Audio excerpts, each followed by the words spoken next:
눈으로만 공부하면 왜 성적이 안 오를까? 안녕하세요. 국어책 국어학원 원장 조수연입니다. 오늘 영상은요. 나 진짜 공부 열심히 하는데 왜 성적이 그대로지? 이 고민을 가진 친구들, 그리고 부모님들께 꼭 드리고 싶은 이야기입니다. 혹시 이런 학생들 주변에 있나요? 책상 앞에서 오래 앉아 있어요. 교과서도 계속 넘겨요. 문제집도 펼쳐놔요. 그런데 이상하게 결과가 안 나옵니다. 이런 경우 대부분은 공부를 안 한 게 아니라 공부가 겉으로만 진행된 경우가 많아요. 특히 가장 흔한 이유는 바로 눈으로만 공부하는 습관입니다. 눈으로만 공부한다는 건 이런 상태예요. 글자는 보고 있는데 내용이 머리에 남지는 않아요. 페이지는 넘어가는데 막상 뭐 배웠지 하면 말이 막힙니다. 이게 왜 문제냐면요. 눈으로만 따라가는 공부는 쉽고 편해 보이지만 오히려 피로가 빨리 쌓입니다. 특히 눈은 우리 몸에서 생각보다 훨씬 예민하게 긴장을 받아요. 책을 뚫어져라 바라보면 눈 주변 근육이 굳고 얼굴이 굳고 호흡이 얕아집니다.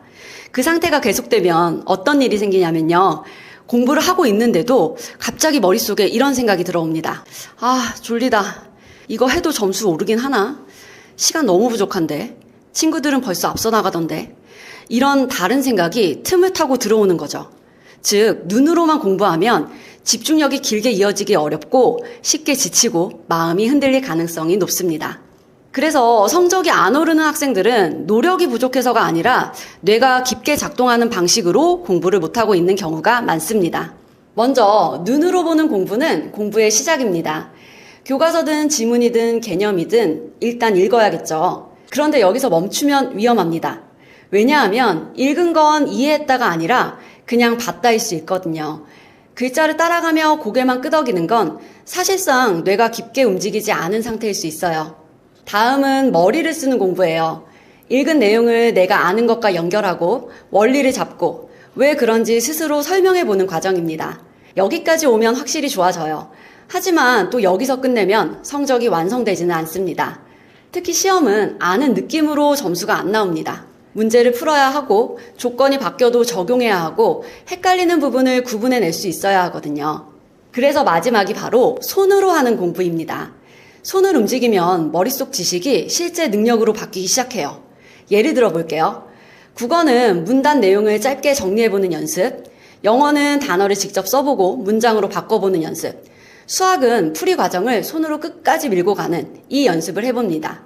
이 과정이 들어가야 공부가 진짜 내 것이 됩니다. 여기서 중요한 건요. 세 가지 중 하나만 하면 균형이 깨진다는 겁니다. 예를 들어 머리로만 한다? 그럼 마치 국어 문제집을 해설지를 옆에 펴고 푸는 것과 같아요. 왜냐하면 이해만 하면 되니까 굳이 문제를 풀 필요가 없겠죠. 실제로 학원에도 가끔 해설지를 몰래 옮겨서 자기가 공부한 것처럼 보이는 친구들도 있습니다. 또 손으로만 한다? 암기는 잘 되겠지만 개념에 대한 깊은 이해를 필요로 하는 어려운 독해 지문이나 수학, 과학 용어는 손으로만 푼다고 되지 않을 겁니다. 그래서 공부는 먼저 눈으로 읽고 다음에 머리로 이해하고 마지막으로 손으로 확인한다는 구조여야 해요. 이 흐름이 맞아야 집중력이 유지되고 공부가 흥미로워집니다. 그리고 놀랍게도 이렇게 공부하면 졸릴 틈이 줄어들어요. 왜냐하면 뇌가 깨어있는 상태로 계속 움직이기 때문이죠. 여기서 하나 더 중요한 이야기를 해볼게요. 우리는 보통 공부를 오래 하면 뇌가 지친다라고 생각하죠. 연구자들은 뇌는 24시간 동안 지치지 않는다고 말합니다. 피로의 원인은 단순히 시간이 아니라 심리적인 압박과 감정의 소모를 통한 심리적, 감정적 요인이 크다고 합니다.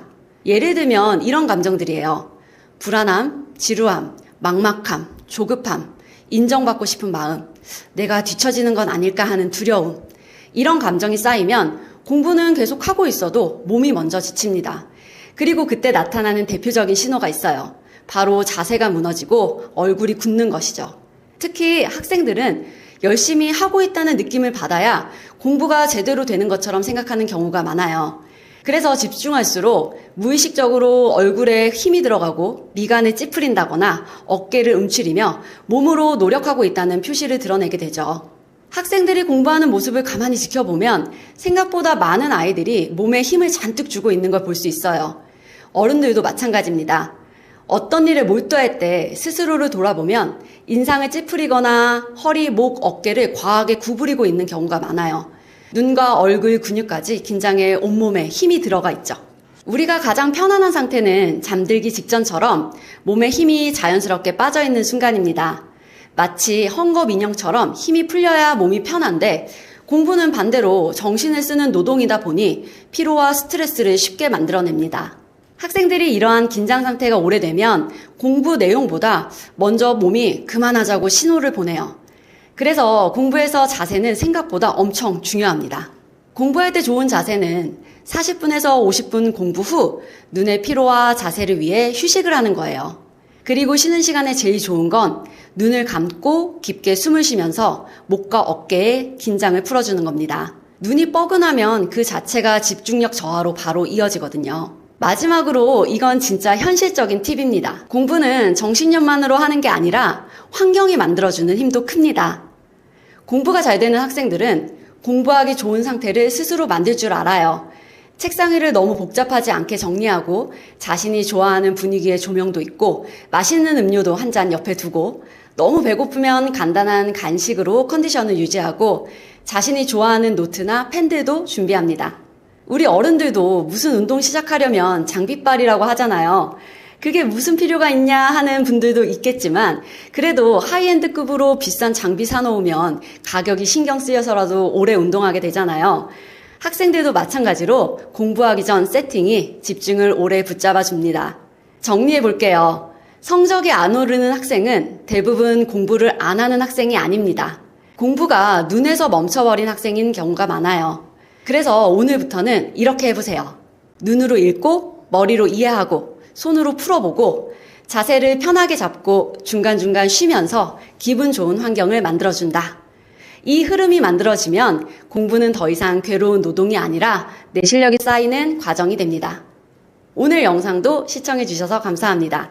다음 영상에는 우리 아이에게 맞는 선행 공부 방법에 대해서 말씀드리겠습니다. 감사합니다.